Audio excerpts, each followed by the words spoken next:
दीजिएगा कि देखिए नवाज शरीफ साहब की जो इस वक्त सूरत हाल है वो इस वक्त हयात नाअहल करार दिए जा चुके हैं, तो वो वजीर आजम तो अब बन नहीं सकते, ना वो इलेक्शन में हिस्सा ले सकते हैं। उनकी बेटी मरियम नवाज शरीफ बज़ाहिर लगता है कि मतलब काबिल कबूल नहीं है एस्टैब्लिशमेंट के लिए, ये बात बड़ी लफ्जों में कही भी जा चुकी है।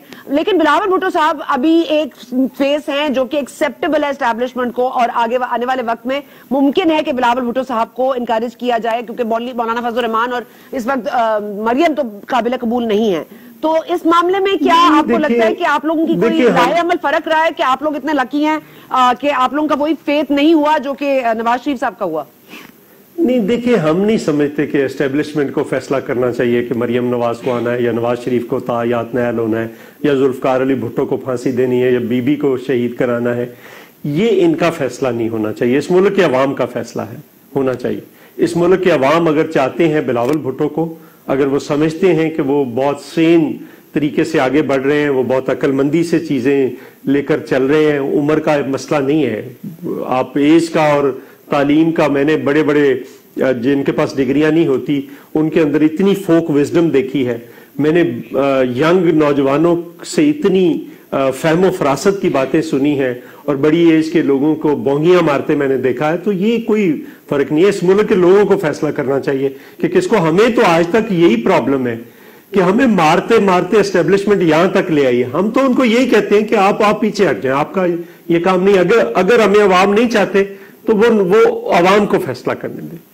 मगर अवाम नहीं चाहते, लेकिन शेख रशीद अहमद साहब तो ये बार बार तासुर देते हैं, या आपकी पार्टी के भी इस तरह के बयानात सामने आते हैं, कभी उनका लाहे अमल ऐसा होता है कि लगता है कि जैसे पाकिस्तान पीपल्स पार्टी थोड़ा सा सेटबैक लेती है, थोड़ा सा स्टेप बैक कर जाती है। तो ये भी बार बार कहते हैं, शेख रशीद साहब ने भी आपको याद होगा हाल ही में कहा था डेस्क बजा बजा के जमानत मंजूर जमानत मंजूर जमानत मंजूर करा ली गई। जरदारी साहब बड़ा अच्छा खेले हैं क्योंकि उन्होंने नाम नहीं लिए, और नवाज शरीफ साहब और मरियम साहब फंस गए क्योंकि उन्होंने बजायर नाम ले लिए हैं। तो आप इसमें क्या कहिए? मेरा ख्याल है हम एक संजीदा गुफ्तगू कर रहे हैं, किसी संजीदा आदमी की बात हो तो उस पर कोई कमेंट भी करूं। मसला ये है कि क्या अगर एक बेल बनती है, जमानत बनती है तो अदालत दे देती है, तो उस पर हम क्या कहें?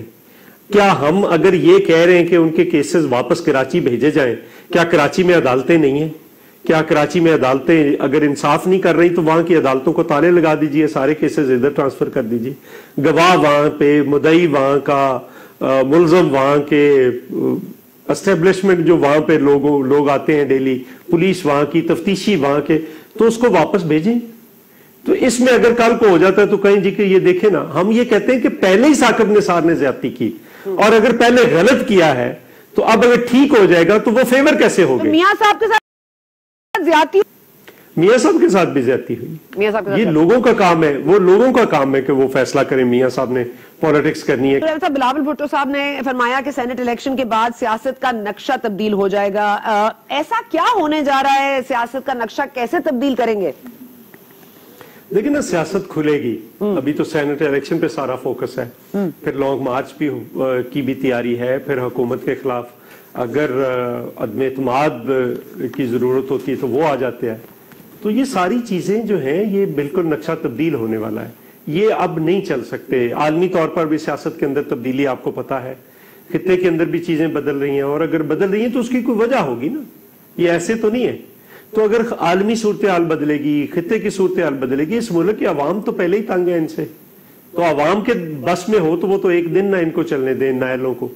तो इसलिए हम ये समझते हैं कि सेनेट के इलेक्शन के बाद पाकिस्तान की सियासत का नक्शा बिल्कुल तब्दील हो जाएगा। अच्छा, ये बता दीजिएगा कि इस वक्त आप देख रहे हैं कि पाकिस्तान पीपल्स पार्टी के जो लोग पार्टी छोड़ कर चले जाते हैं, अब आप देखिए कि पाकिस्तान तहरीक इंसाफ के जो मेन फोकल लोग हैं वो पाकिस्तान पीपल्स पार्टी के लोग हैं। मतलब हफीज शेख देख लीजिए, फिरदौस आशिक अवान साहब देख लीजिए, शाह महमूद कुरैशी साहब देख लीजिए, मतलब ऐसे चंद साहब देख लीजिए, ये पार्टी के मतलब पार्टी में होते हैं तो पाकिस्तान पीपल्स पार्टी के बड़े नोन फेसेस हैं, और अब इतना ही खिलाफ बोलते हैं। ऐसा पीपल्स पार्टी क्या करती है इनके साथ कि ये इतने खिलाफ हो जाते हैं? देखिए, कुछ तो सियासी मुसाफिर होते हैं या परिंदे होते हैं जिनका काम उड़ना होता है, वो उस जगह पे उड़ के चले जाते हैं जहाँ पे आपको पता है ये परिंदे जो हैं सर्दियों वाले ये हिजरत करते रहते हैं, तो जहाँ पे दाना होता है वहां पे चले जाते हैं। कुछ लोग ऐसे हैं जिनके कुछ शायद जेन्युइन ग्रीवियंसेस भी हों, और कुछ लोग ऐसे हैं जो पार्टी में रहते हैं ग्रीवियंसेस के बावजूद भी रहते हैं।